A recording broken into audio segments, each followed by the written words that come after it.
2023 is Living Out Loud, and our theme for July is Speaking Truth to Circumstances. Today's message is Got Me Hypnotized, and it will be given by our wonderful spiritual director, Charlene Banks. We are so glad that you took some time out of your day to join us. Please feel free to add in the chat or the comments section any celebrations or prayer concerns that you would like us to include later in our service when we do our affirmative prayer, which we call spiritual mind treatment. All right, it's time to officially kick off our service, so sit back, relax as we play our opening video. Please join us as we create our sacred space. We set our intentions of deepening into our awareness and practice of our 5 pillars of spiritual living by lighting this candle in our virtual world. Our first pillar is sacred study, represented by the divine quality of truth. We use this pillar to recognize the importance of an open mind and the power of our minds. The second pillar is affirmative prayer, represented by the divine quality power. This pillar honors the power of prayer in our daily lives. Our third pillar is meditation and the divine quality of peace. This pillar reminds us of the importance of meditation and the peace we feel when we quiet our minds. The fourth pillar is circulation and the divine quality of life. We know that the great law of circulation works in our lives. As we give, so shall we receive. And the fifth pillar is sacred service and the divine quality of love.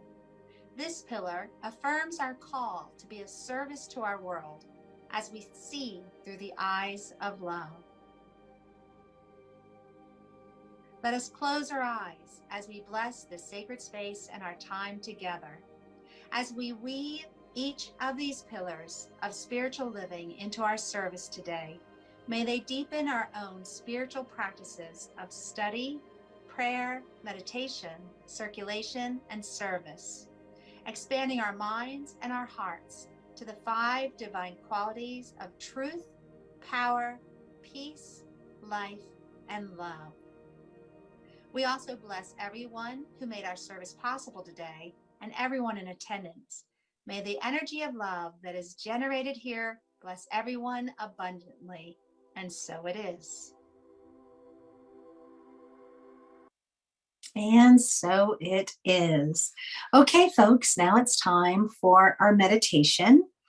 And today I'm going to have you select a very positive affirmation to focus on while we do our meditation. So I just want to give you a little teaser, get you thinking about that as we begin. So just take a deep, now let's first relax.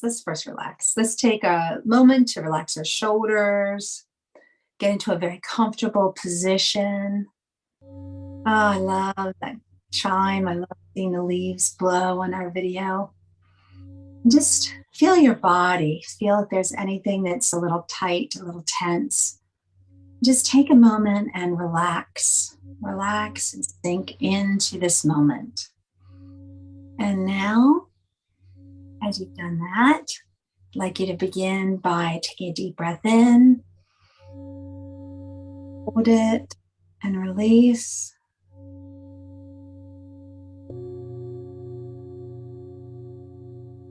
And again, let's try that to the count of 4. Hold.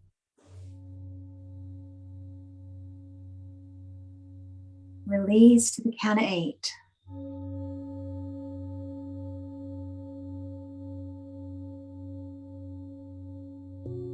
Inhale to the count of 4. Hold. And release slowly to the count of 8.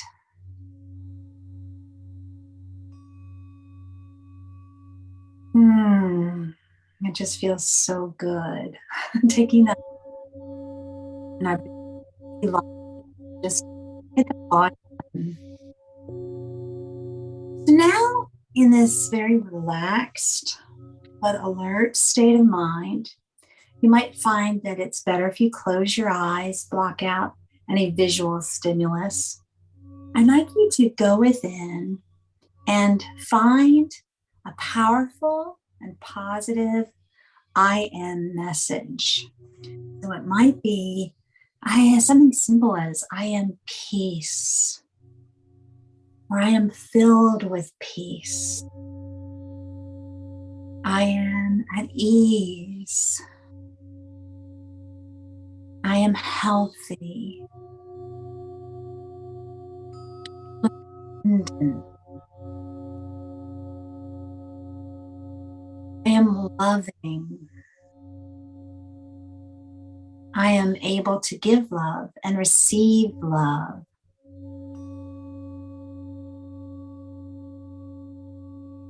I am an instrument through which life flows effortlessly. Just to give you some choices, and just find that I am message that works for you today during this meditation.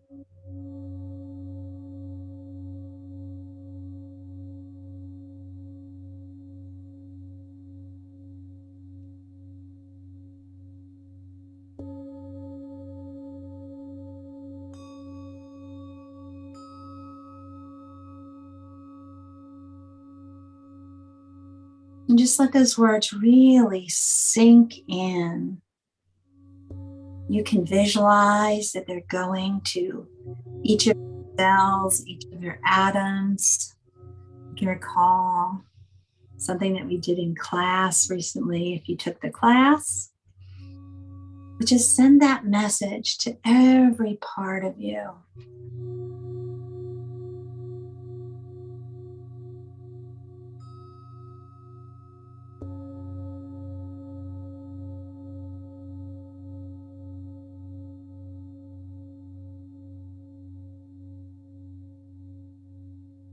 The words I am are so powerful. Be careful when you use them. Always try to keep them positive, and they ground us to the now, right? You can't say I am and start worrying about something that happened in the past. You can't say I am and start thinking about something that's you're hoping will happen in the future. In this present moment, I am at peace. I am filled with peace. I am loving, and I am open to receiving love. Whatever I am message you picked for yourself.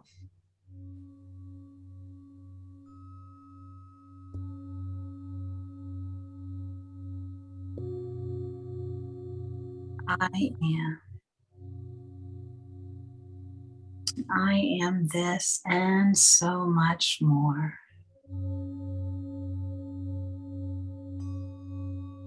Now, because we have exciting music waiting for us and a wonderful message from Charlene, let's slowly come back. Wiggle your toes, wiggle your fingers, shrug your shoulders. Open your eyes and join us for some music by Leah.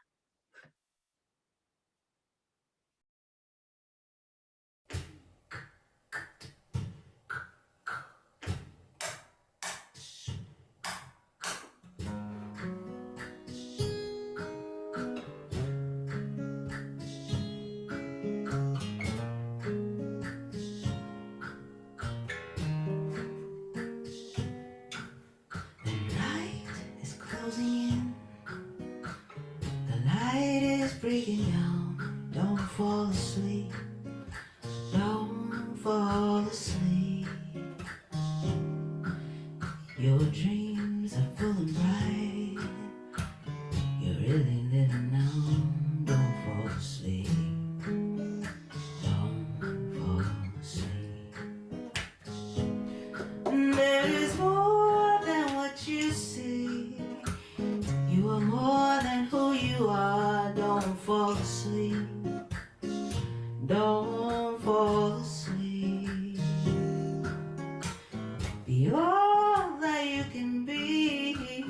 still, travel far, don't fall asleep. Don't fall asleep. Oh, anyone with your aching eyes, you are growing cold. You've been told too many lies. You are reaching out for anything at all. Here you go.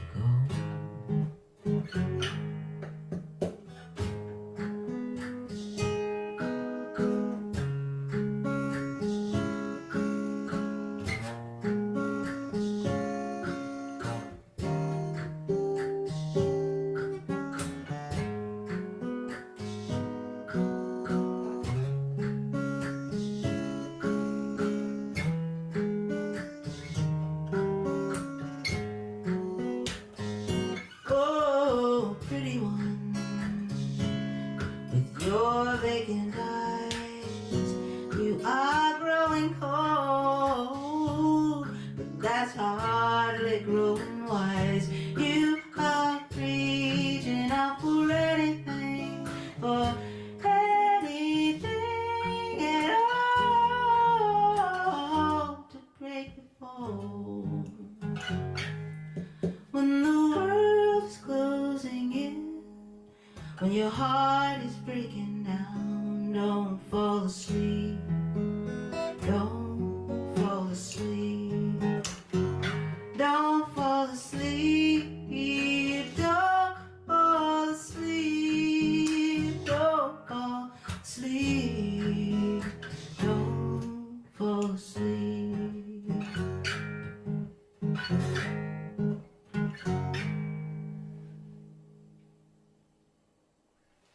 Ooh, that was amazing. I'm going to turn it into speaker mode so we don't see everybody. Hello, good morning. What a great song. I wonder if that was an original. It was beautiful. So much talent. And Tamara, thank you for that. You were taking us through that meditation and you were talking a lot about love. And it's interesting because I knew that I was going to discuss today I know the title is Got Me Hypnotized, which I think about that song from Biggie Smalls. And I know that I won't be playing that song because it's not appropriate, but you think about hypnotization and all of a sudden I'm thinking about love. How did we get there? Let me take you on the journey that is my brain. So when we talk about being hypnotized, it kind of harkens back to last week's discussion about monsters. Are there really monsters or have we made this up? And along the lines of making things up, we all grow up in a culture, and part of becoming cultured is we become, I don't want to say trained, I don't want to say brainwashed, but I'm kind of thinking those two words. We get what Ernest Holmes calls the race consciousness, whatever group that we're dropped into oozes into us through our pores, through every moment that we're breathing in and out in their presence, thinking with them in their presence. We become like the people we hang around. And we've heard that phrase. And so the family of origin, the society of origin, whatever church you came up with, those are the thoughts, those are the ideas that get ingrained into our being. And if we don't examine ourselves, we think that's who we are. We think we are who they said we are. Now, that might work out if you grew up at Agape International or CSL Leesburg or any one of the New Thought churches. It might work out. Because if you're growing up in that environment, you're told that you are God in the flesh, and so is everyone else. You're told you are a divine being having a human experience, and that the light we carry is pure from the divine, and anything unlike that beautiful light is false, not to be believed, is not a truth with the capital T, and we can just discard that and return back to who we really are. If you're of the 1% of people that grew up like that, Good. You were born and raised in an environment, and you think you are what they told you you are, and your life is probably pretty awesome. But for the rest of us, we may have grown up in this society, in a particular church, or in a particular sub-denomination, or whatever dogmatic. We grew up in some interesting times. I don't know about you, but I grew up in a time where if I wasn't twice as good as those little white girls, and it's kind of still true, then I would not be seen as. I only get one chance. I don't get a second chance. We don't get to run around the store acting stupid, hair looking crazy, because we have to show up right. This is what I learned. I don't know about y'all. And that's just one little glimpse into it. But as we think about this, where you grew up, when you grew up, who you grew up around, that creates a set of thoughts that bring forth our circumstances. And then we end up thinking that our circumstances are the truth. So last week we talked about speaking truth to circumstance. Circumstances are not the truth with a capital T. And when people told us things that were probably meant to keep us safe, what not to do, how not to be, do not act this way, act that way. It was all to keep us safe. And there's probably something more going on, something bigger going on inside of us that we don't know about yet. That's what we call being hypnotized. There might be something going on in our very core that's bigger and more fascinating than we ever could have imagined, but we're not trained to look at it. We're not trained to think about that. We're trained to wake up, get on the treadmill, and go. Or maybe yours is a gerbil hamster wheel and it goes around and around. Maybe yours is just a treadmill and it goes straight. But we're working hard and we're not getting anywhere because we're living from the outside in. And we're thinking if we could just change those circumstances, then we're going to feel better. But now the question becomes, what did New Thought teachers learn about ancient wisdom? What did they learn? Well, we're taking some classes, right? We're taking a class about what these New Thought teachers learned from ancient wisdom and what they repackaged and reintroduced into our society, because we were getting a little too dogmatic, getting a little too far away from the absolute truth of our being. And that is that we're all one. We're not separate from one another. And it's hard to explain that. It looks like we're separate.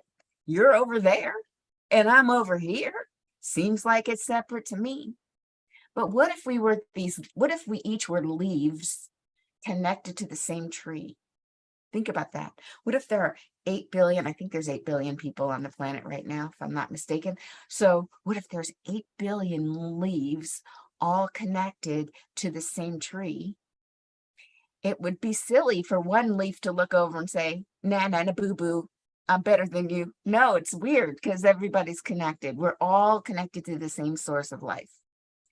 And as I look across, if I am a leaf on a tree and I look across at the other leaves, if I'm giving myself a sense of superiority or a sense of not good enough, then I'm thinking that those other leaves are separate from me, and that is an illusion.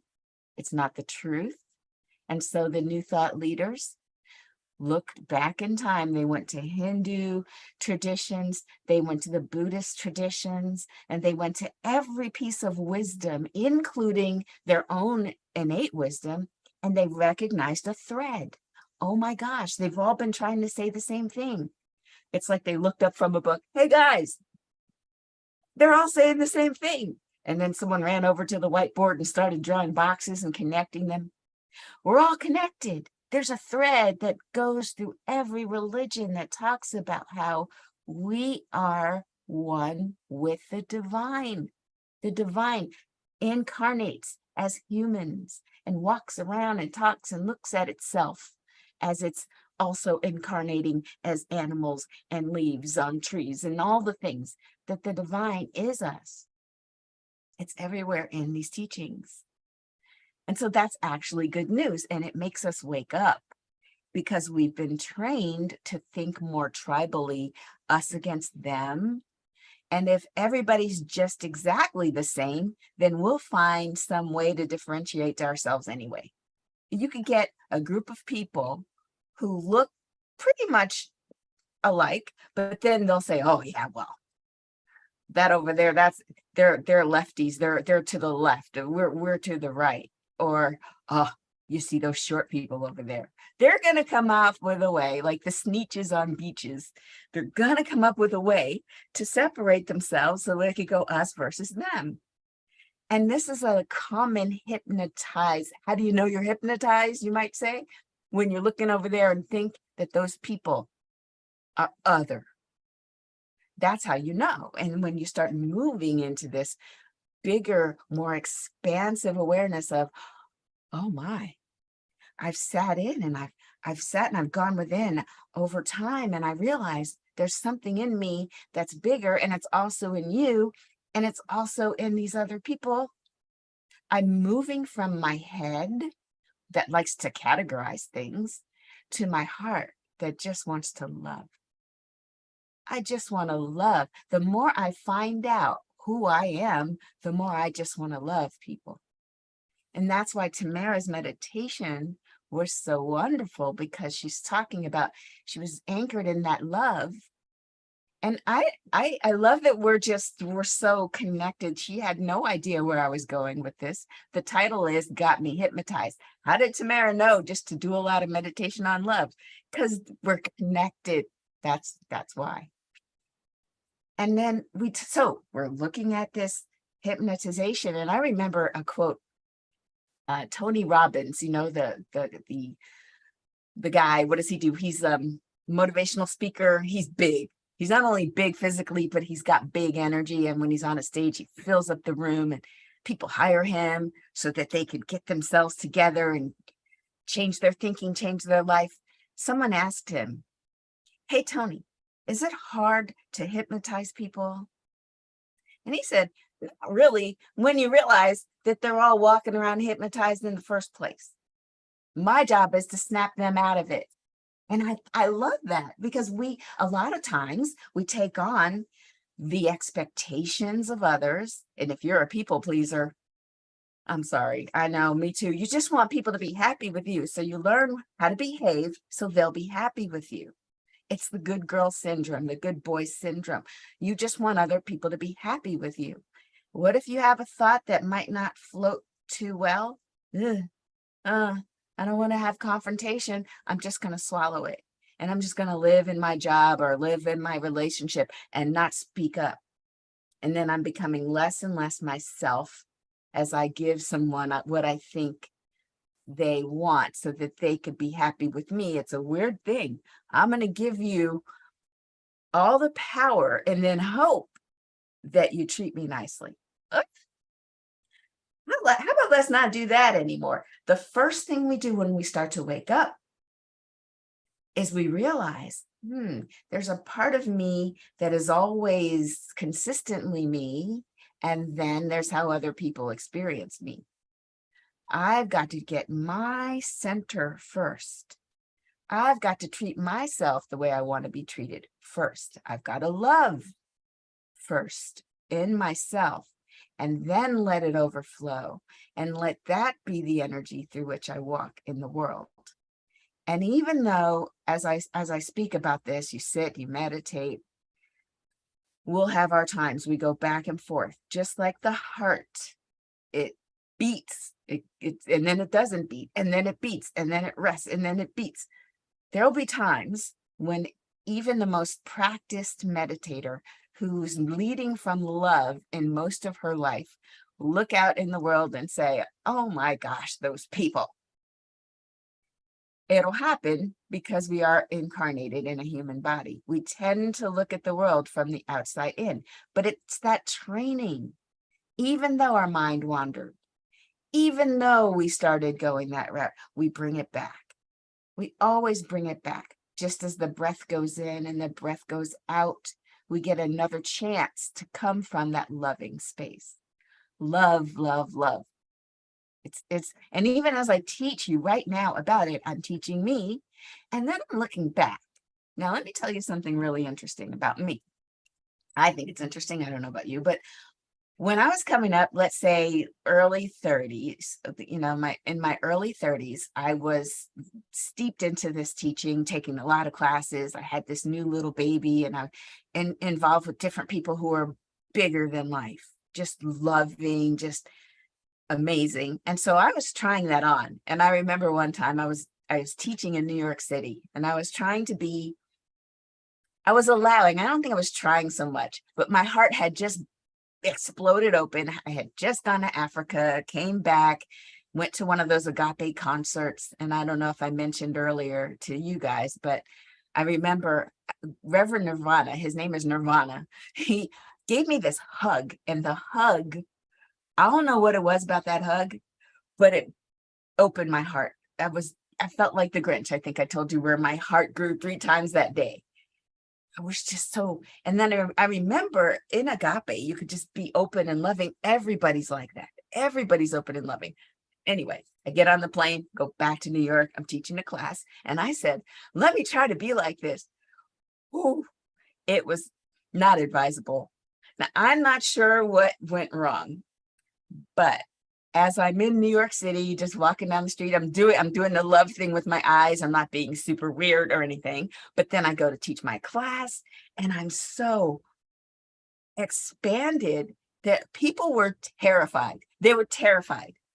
And I thought, what's wrong? Like, and I remember, this is not agape. But at agape, you're open and everybody's open. So you're hugging each other. I'm sure that there were people who weren't open, but I didn't see them, because when you're vibrating at a certain level, you find other people and it's all wonderful.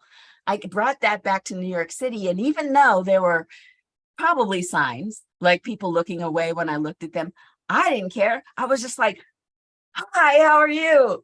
Aren't you so? And they were like running from me. And then I got the wrong feedback. Like, I wasn't flirting, but then all of a sudden, some people were like coming closer, the wrong people. I don't even know if I was single at the time. I don't remember, but I remember thinking, oh, maybe I'm too friendly and I'm putting out the wrong message.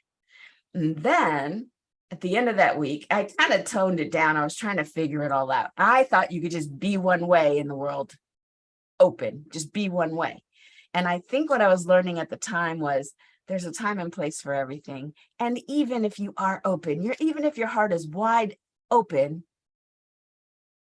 show a poker face. Don't be so weird, because it comes across as needy or something. And so now, as I look back, I'm almost in my 60s. Give me another 6 months and I'll be there. I'm thinking back and I'm like, did I stop? I remember stopping being so wide open with my heart, because I was getting the wrong feedback, attracting the wrong type of attention, and freaking everybody else out. So I think I was more reserved. I became more reserved. I still had the happy Charlene, but I wasn't so leading with my heart. And I believe for the next many years, maybe up until this moment, I don't know, I have to really look, I've been leading with my head. I've been looking and organizing and categorizing and then acting accordingly, reading the room, figuring things out. Do you hear how high up I am with my energy? When I talk like this, I'm up here in my head. But the truth and the actual practice, I hope this is speaking to someone. The actual practice is to move down about 12 inches, the energy, and come from here, from the heart. And I'm not sure anything else really needs to change, just the energy and the vibration and the openness of it. Now, I'm reading this book. The book is called What's in the Way is the Way. Don't you love that title? What's in the way is actually the way that you're supposed to be going. So thank you for being in the way. Now, she talks about you don't have to try to find your heart. It's always there. It's just been hidden because we have a storyteller in our minds that it's an addiction to struggle. We're always struggling to find it, but it's always there. Trying to find your heart is like trying to find the sky the blue sky that's behind some clouds. You know it's there, but sometimes the stories we tell ourselves is the clouds that get in the way. So the healing happens when we just relax into it. She says we don't really have to change anything. All we have to do is be curious about what is right now. So I ask you, what is right now?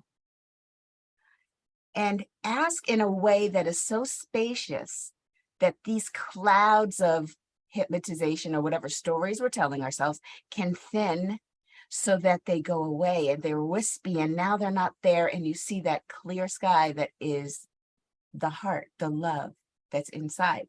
Now, she says it takes patience and it's not a strong trait. If you are a storyteller like I am, where you're living your life in this high portion, categorizing things, I will even come up with algorithms in my head. I'm coding as I see people in situations, looking for patterns, trying to optimize. It's hilarious watching me. So this is it's not that that quality does not lend one towards patience, let's just say.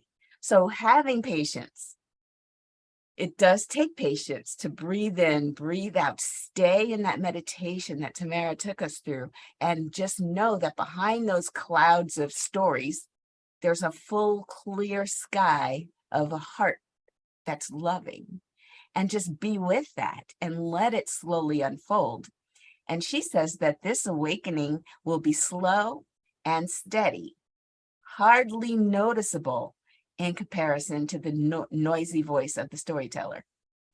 But it is similar. Waking up is similar to like at the beginning of the day. Have you ever been out walking before the sunrise? The sun doesn't just pop out and say, bam, gotcha. No. It slowly rises, doesn't it? The day becomes a little brighter and a little brighter and a little brighter, and then it's daytime, it's morning. She says this is what we can expect if we practice these meditations that clear the storyteller, clear our dividing up life into little boxes, making up a story, making up a play, and then deciding how it all works, letting that go and just being with what is, with those expansive eyes of love. That one day we'll be like, oh, okay. Another example, I was listening to a podcast and there's a meditation teacher named Light Watkins, I believe his last name is, and he was talking to Reverend Michael Beckwith. One was interviewing the other one. And so Light Watkins is a meditation teacher. And Reverend Michael asked him, would you work with a lot of high-powered attorneys, and what's their experience like trying to train these type A people in meditation? I mean, apparently this teacher has been brought into corporations to help them meditate and just be mindful. And he told the story of one high-powered lawyer, type A type in New York City, who meditated. He said she meditates 20 minutes in the morning and 20 minutes at night. She's been doing it for 2 years. And she came to him and she said, I'm going to tell you, nothing's changed. Everything's exactly the same. I don't even know. I don't get it. Nothing's changed.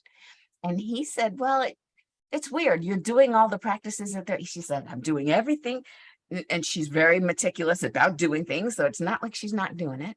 And he said, maybe it's happening and it's subtle. Maybe you just don't know. And then she contacted him like a week later and said she and her husband were at dinner. And as things usually go, they got into a fight about something minor, usually she said they got into this fight, it escalated, it came to its conclusion, and then they continued eating. And then later the husband was like, what? And she says, what now? And he goes, do you know that by now you would have gotten up and stormed out of here and got an Uber home? You are still here eating. We had this argument and you're still sitting at the table. And she was like, the meditation is working. And then, what I thought when I heard that story was, oh my gosh, she must be tough to be around. If if this kind of person gets so mad that they typically storm out, I don't know if I have it in me to even be in such a relationship, but God bless her that she's sitting down, meditating, and getting slowly that sun is rising. Slowly the day is dawning, and she's becoming able to sit through her discomforts. And I think about in my life too, I don't know about you, but after meditating for a while, I know for me, even just with my son, I'll get in these little tiffs with him, and I just wait and I listen. And I'm like, maybe it's working for me too, because I don't know about you. I don't see these wonderful angels that descend from the sky with trumpets blazing. Yay, she meditated and no, maybe it does just show up in these little interactions with people that used to drive you nuts and now not so much. So this is the thing, when we're trying to awaken, we meditate. And then I want to end with one more idea, one more thought for you, because it works for me. Listen to the words that you use. Listen to the words you use when you're talking to yourself and when you're talking to your God. Whoever it is, whatever it is, whether it's nature, whether it's the universe, when you commune with the divine, I would like you to think about what Ernest Holmes has us think about. The reason Ernest Holmes teaches us the types of things to say in a prayer is because we want to watch that we're not treating the divine as something outside ourselves. We want to notice that we've moved into that thing where we're not pleading with an external God who's going to give out treats. We're not doing that. We are now becoming one with the divine. We're reminding ourselves that we always were one with the divine. And we cultivate that experience, that remembrance that we're one. And then from there, we go into and we speak our word for what it is. And I want us to just always remember that, because people are listening. When they hear us pray, there'll be little things that they hear in the prayer that'll teach them about God. Now this wraps right back around to the beginning of our talk, where I said, the people you hang around, the things they say are teaching you about who you are in this world. And if you listen to people pray and they're doing like my friend who was going into surgery, and her people were praying for her and they were saying, oh Lord, I don't know what she did to deserve this. I don't know what sin is in her life to bring on this situation. I was like, what? These are the things we're training others to know about God. That this God is a moody thing that's going to be so mad because you made a sin that he's going to break your body and cause you. Is this what we're doing? And it was everything I could do to just hush and hold hands and amen.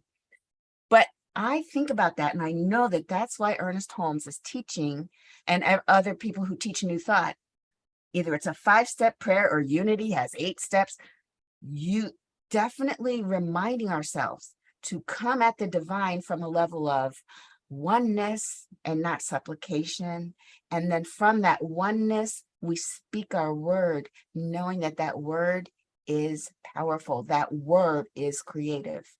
And then we thank the divine and we let it go. So we don't have to use we don't have to say the Lord's Prayer. We just know that there's a certain way of being, and that will change us, that will wake us up and let us know that we are one with the divine. I'm already out of time. It has been so much fun talking to you about our journey. We're all on this journey together. I do appreciate being on this journey with you guys. It's amazing. Let me check the chat to see if there's any requests for prayer. And I will go into our affirmative prayer, also known as spiritual mind treatment. So as we close our eyes, we simply just rest in that space that Tamara so masterfully cultivated at the beginning of this service. That place where we are one with the divine, that breathing in of the breath and breathing out of the breath is just our way of expressing the divine life as this body. We are a leaf on that infinite tree, each of us individual elements of this overarching life that has decided to spring forth and express itself as each and every one of us. And we get to be ourselves for yet another beautiful day. And so I speak my word in this sense of oneness, that everything is working together for our highest good, that every situation that seems to be in the way is the way that we unfold and that we grow into our greater yet to be. This planet needs our higher consciousness, and we are here to bring that light. And so with gratitude, I simply know that the words I've spoken are already germinating in the hearts, in the minds of those within the sound of my voice. And I simply release my word into that law, knowing it is already happening. I let it go, I let it be, and so it is. Now let's hear from Leah again. And did you notice how she did that little beatbox and then she added her? She's so good. All right. Enough fangirling. Let me share the screen. Good morning, CSL Leesburg. This song is called Wake Up, and it was sort of the anti-lullaby that I used to sing for myself and for our dear Layla.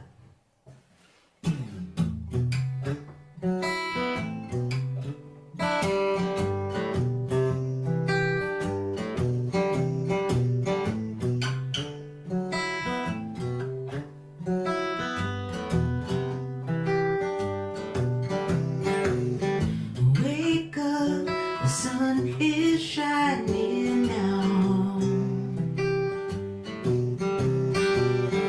Don't wait, smiling down, ain't that just like a star? Now if you only will wake up. Hey now, you live life like a song. The sweet dreams, a day is crying, it's hard for your love if you only will wake up. I know you're tired, your burden's light. Open your eyes, open your eyes, if you only will wake up.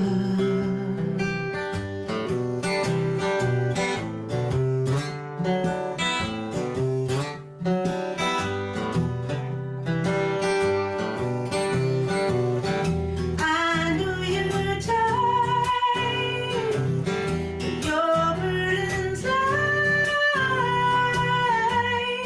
Open your eyes, open your eyes, if you only will, if you only will wake up.